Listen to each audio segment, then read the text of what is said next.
My Beat, from Times Square to Columbus Circle, the gaudiest, the most violent, the lonesomest mile in the world. Broadway Is My Beat, with Larry Thor as Detective Danny Clover.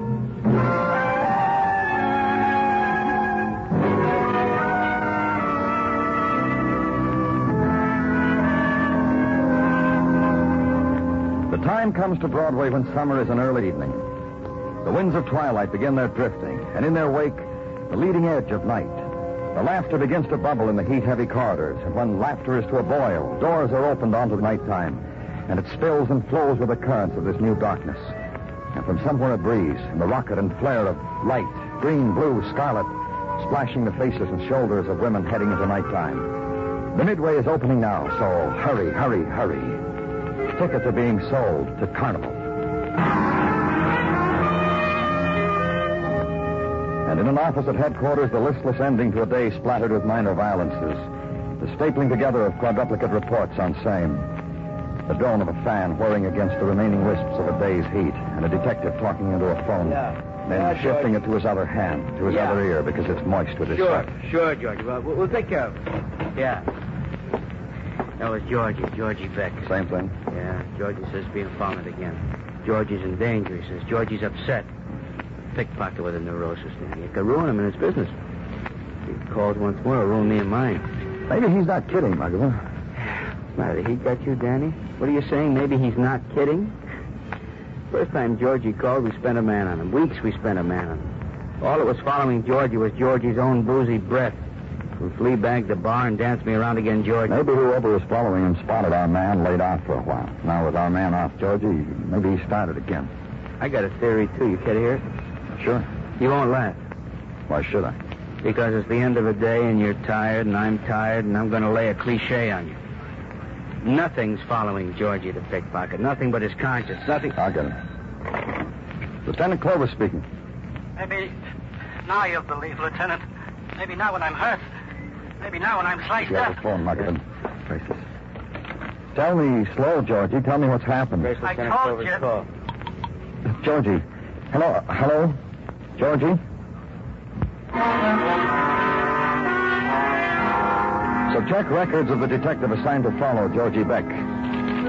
Georgie Beck, a month ago resident of a hotel on 45th Street off Broadway. Checked out July 5th and moved downtown. Georgie Beck, next resident of rooming house for transients. Checked out in a week. Moved further downtown. Georgie Beck, address Flap House, Bowery. Then assigned detective pulled off of assignment. So go to last known address. Ask a man who sits out front in a straw hat. And a week ago, friend, he went that way. Haven't seen him since. So leave there. Ride the squad car a couple of blocks east. Find a bar you're looking for. The beer mug painted on the window is of last year's paint and last year's beer. Only the price has been repainted, in accordance with the cost of living indexes published by Bowery barkeepers. Go in. The man you're looking for has 3 neckties on, again. Hi, Fanny. I didn't even sitting at my table, Danny. Oh, don't bother me today, Danny. You want a beer? I got one. Selling neckties again, Benny? Waiting for Barney named Gerson. He likes hand-painted ones with his name, like these. So I'm showing him in 3 colors. Gerson in blue. Beck, where is he? You leave when the fire comes? Gerson don't like Lord Danny. He breaks out. What I can do. Just tell me about Georgie Beck. You believe me if I say I ain't seen Georgie for a month? You been away or he? I sell cravats, Danny, from here for the last 6 weeks. I've been here. Georgie ain't. But the last time I saw him, he wouldn't know. Oh? Yeah, dressed in a white tux jacket, black pants with silk stripes, and a maroon bow-type cravat. Georgie? Georgie Beck. Dressed up like a Roman candle. Dropped in to tell us one and all he was going to 4th of July party. And you know where? Grab underneath the table when I tell you. To the Vera Lane mansion. Tell Georgie to a party on Park Avenue, where all the rocks are. That sparkle. Help me. That's what Georgie said where he was going.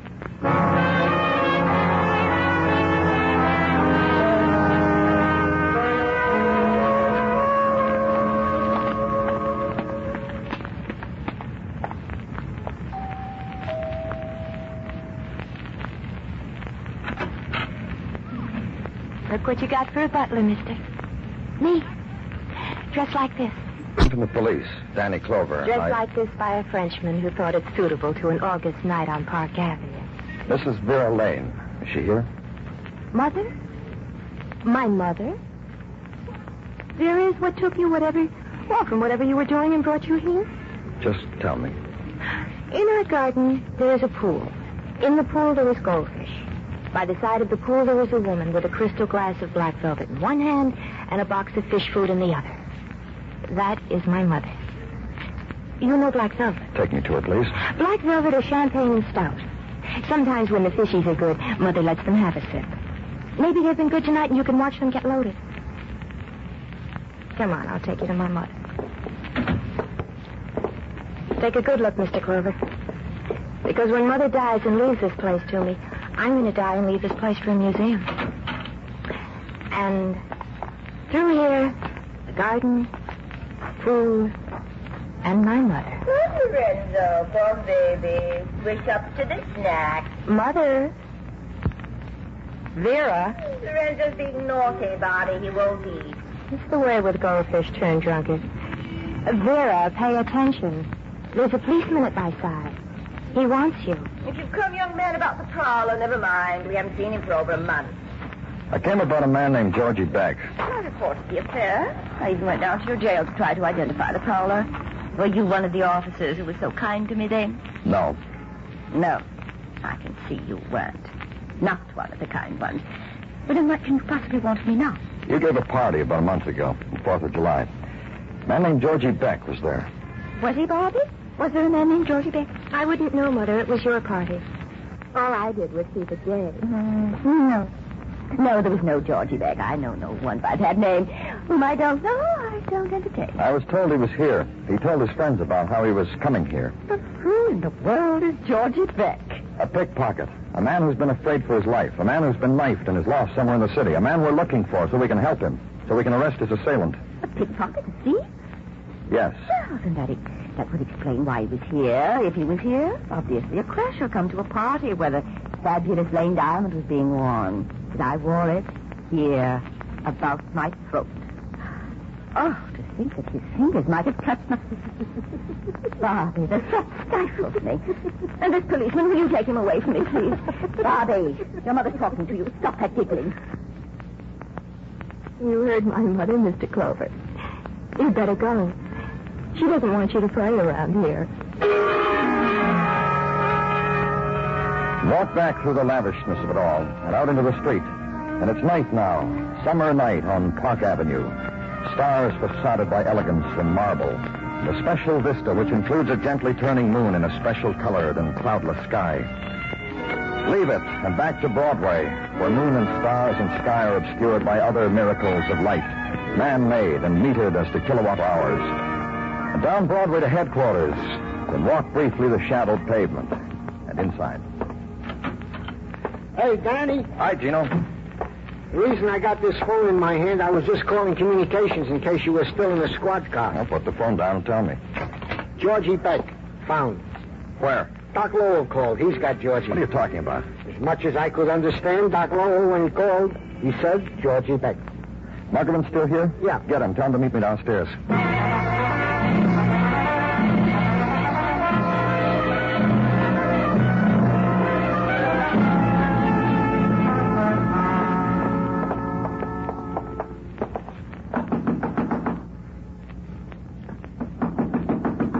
Lights on. Somebody's in there. Try it again.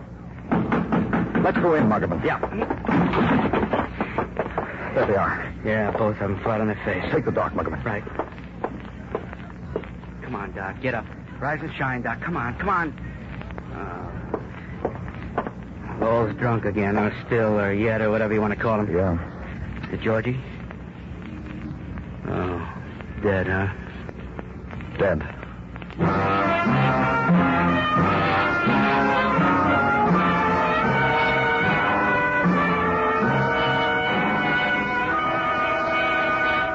You are listening to Broadway Is My Beat.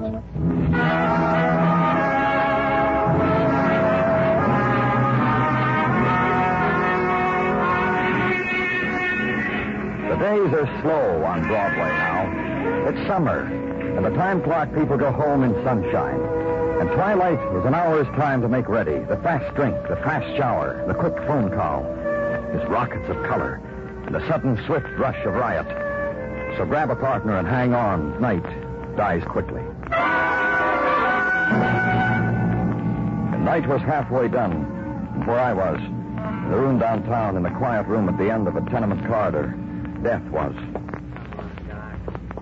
Come on, wake up. That's the boy. Okay, now on your feet. Up, come on. How are you this evening, Detective Muggavan? And Lieutenant Clover. Your hand, please, Lieutenant.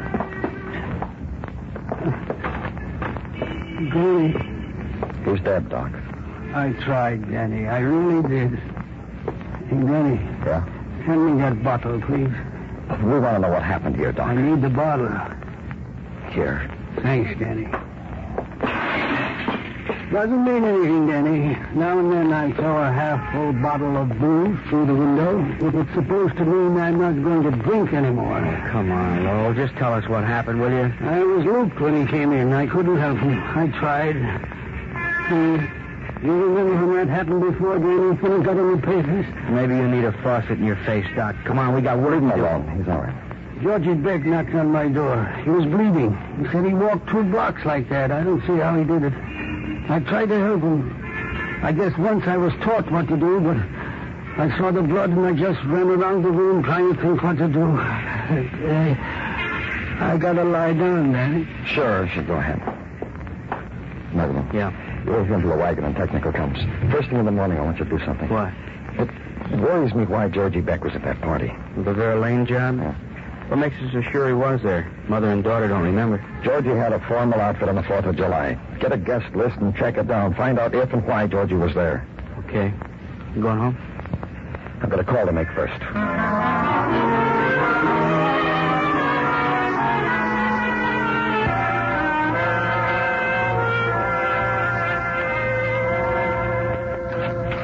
Danny? Oh, come on in, Gino. I've been waiting for you. Since your phone call, I've been helter-skelter gathering material, Danny. And I don't want to seem rude. About what? Well, could not this material gathering have waited until morning?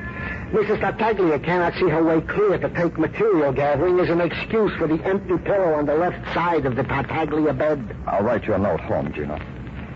Now tell me what you've got for me. Merely what you asked. The record on Georgie Beck. Tell me about it. Roger.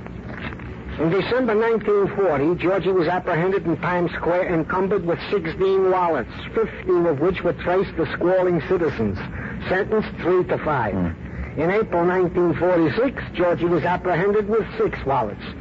Only 6, Danny, since it was just 12 o'clock noon. No, just tell me about this year, Gino.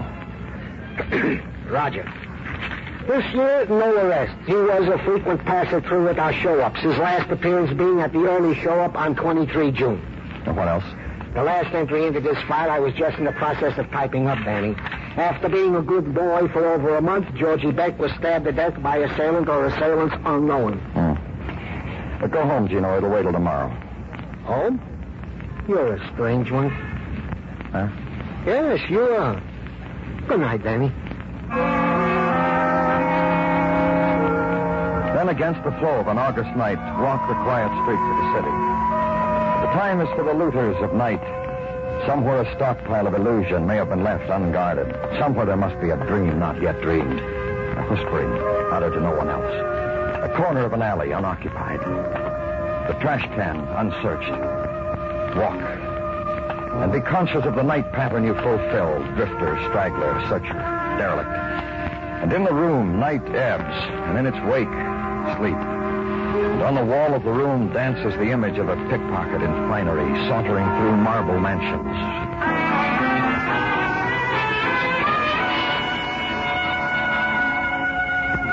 The new day is headquarters and routine. The hypothesis on the death of Georgie Beck considered, discarded. Then at 1 o'clock, the day is distilled into a phone call from Detective Muggavan. Get here, it says. A man you ought to talk to. Park Avenue neighbor of Vera Lane, 3 doors uptown. I'll wait for you. And you order the squad car, and you get there. Guy Crail, Danny, one of the guests at the Lane party a month ago. Lieutenant Clover, Mr. Crail. A thing you two must understand about me. In the mornings, I'm irritable. In the morning, repetition bores me. A free translation of Mr. Crale's remark, Danny, is that he's already told me what I want him to tell you. All right, go ahead, Mr. Crale. But perhaps you don't understand. I abhor being repetitious, tautological. Hey, you just go right ahead and be that, Mr. Crale. Now speak your piece to Lieutenant. We won't tell a soul how you are in the morning. Well, for this mercy, thanks. Well, I attended Vera's shindig. I admired the lane diamond about her wrinkled neck, drank the bubbly, put punk to sparkler, and was relieved of certain of my effects. What? What the gent is saying, Danny, Mr. Crale is saying, he was heisted of his wallet at this Park Avenue affair. Georgie Beck? As your companion kept mouthing that name to me, it enchants me. Georgie Beck. What is a Georgie Beck? Do tell me, Lieutenant. The man who was murdered. The pickpocket who we think was at that party with you. Why wasn't the theft reported, Mr. Crale? Well, I had the wish to, the desire to, but I'm a man of little spleen and no backbone. Also a man who must carry quite a bit of money with him. Why didn't you report the theft? Because I was persuaded by Vera to be civilized and make a game of it. Game. Amidst giggling and jollying and whoosh of Roman candles, we searched each other. The ladies, of course. And the men... Well, anyhow, we found my wallet on Johnny, who fled from our derision to some lair or other. Yeah, tell the lieutenant about Johnny, Mr. Crale. You don't know Johnny? Johnny Monday? No, tell me. It will surprise me. Johnny Monday, juvenile delinquent at 14, criminal at 20. Oh, I do relish this account. Just tell me. Well, somehow Barbara, that would be Vera's offspring, somehow Barbara found this Johnny in her wanderings, imposed him on our circle, and one night announced us her engagement to him. Miss Lane was in love with him? Well, Barbie's emotions are a wilderness to me. Anyhow, if she had love for him, it must have died the night he thefted my wallet and fled. Well, now that you completely destroyed my... We're real sorry about that. Let's go, Muggavan.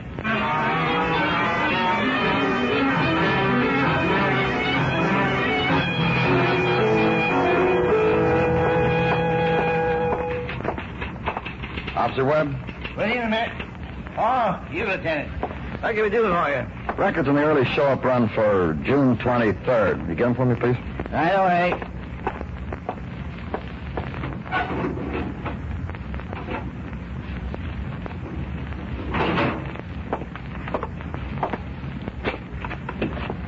All yours, Lieutenant. A fine collection of pickpockets, prowlers, and sorted muggers. Thanks. Oh, sorry, I should have made it clearer. This isn't what I want. All you got to do is state your case, Lieutenant. Anything you want, we're here to cooperate. Well, I want a rundown on the people who attended the show-up, spectators, the people who came to identify the suspects. Oh, that's right here on the back of the file. This woman was at the show-up? Take away your finger a minute, Lieutenant. We got Vera Lane, that one? Mm-hmm. It's there on the record, Lieutenant. She was here.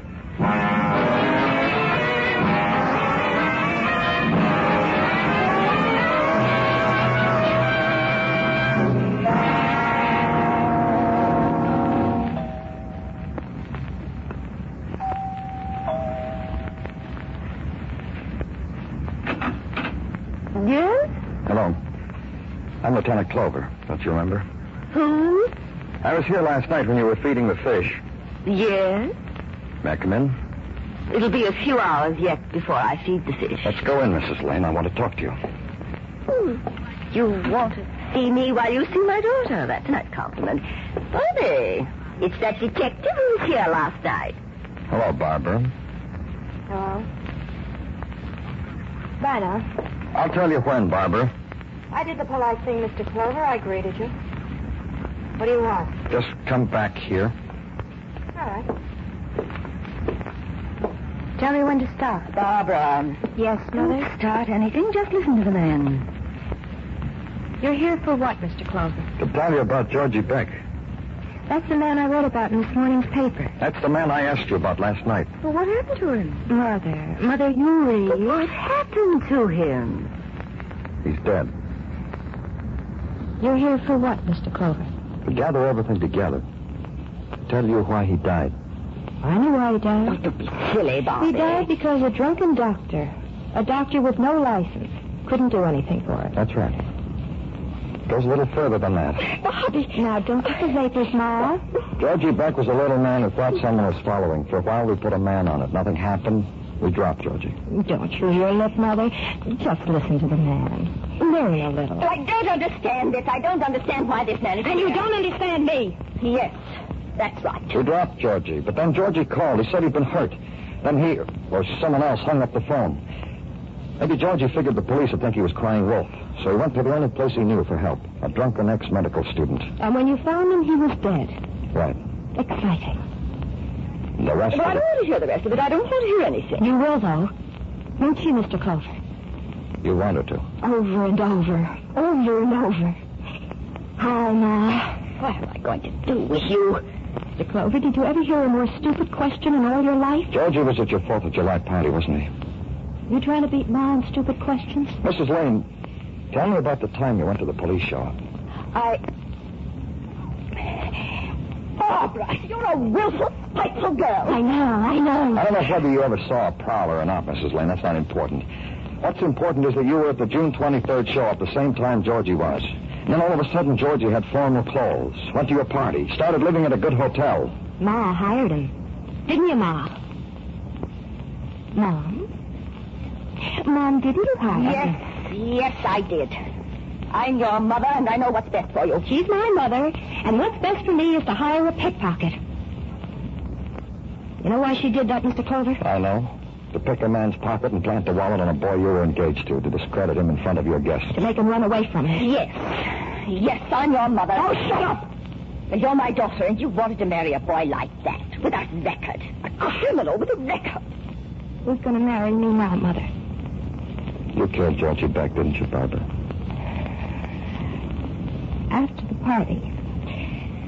After what happened... Don't tell him. After what happened, Johnny came back. Johnny Monday, Mr. Clover. My love. The boy I'm never going to marry. He came back. He called me the next morning and I met him. You never knew that, Mother. No, I didn't. I don't know anything about you. I don't know what kind of child you are. I met Johnny, Mr. Clover. He told me he recognized that man at the party, that Georgie Beck. Knew what he was. He found him and followed him. He was going to kill Georgie, but I begged him not to. He told me where Georgie was, and I went there. But I saw a policeman. I waited a long time until there were no more policemen. Then I did what I had to. Why, Bobby? To get back at me? When I was leaving Georgie's room, Mr. Clover, he crawled over to the phone. He called someone, you, I guess. I watched him for a while, and I took the phone out of his hand and hung up. What happened to your fiancé? Where's Johnny now? I don't know. I gave him money and he went away. Of course he did. Why isn't he here now to help you? Like I am. I'll help you, Bobby. I know what to do. I'm your mother, and I know what's best for you. You'll be a great help. You wouldn't let me marry the boy I love. Well, lose the son, gain a murderess.